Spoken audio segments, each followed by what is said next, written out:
Ensemble pour la République a suivi avec stupéfaction, autant que l'opinion nationale et internationale, au soir de ce jeudi 29 février 2024,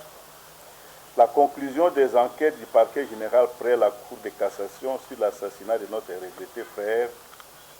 fait l'honorable Chérubin Okende Senga.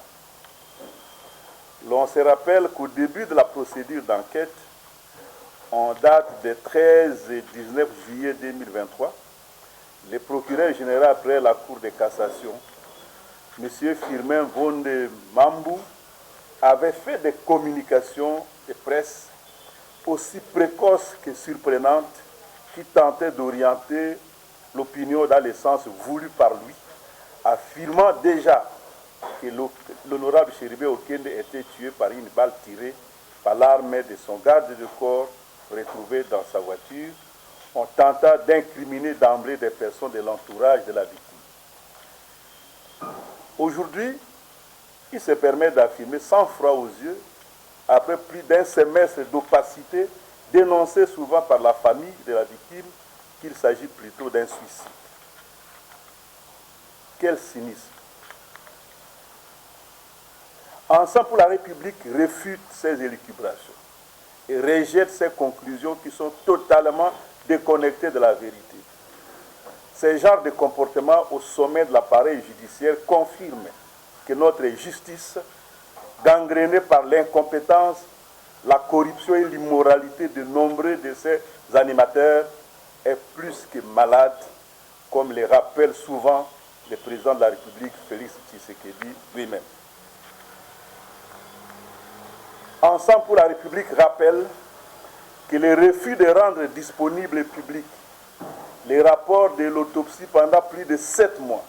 a maintenu une suspicion légitime de la famille et de la nation sur les enquêtes menées par l'équipe commise à cette fin. Tout en condamnant fermement la tentative d'occulter la vérité, Ensemble pour la République continue d'exiger que justice soit rendue à Chérubin Okende et que sa mémoire soit honorée et respectée. Ensemble pour la République invite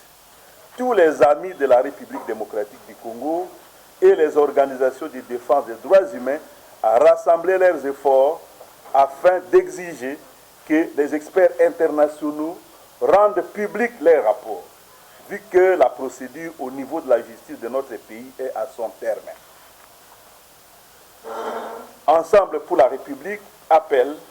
tous les Congolais épris de justice à rester mobilisés pour des manifestations imminentes contre un système judiciaire immoral.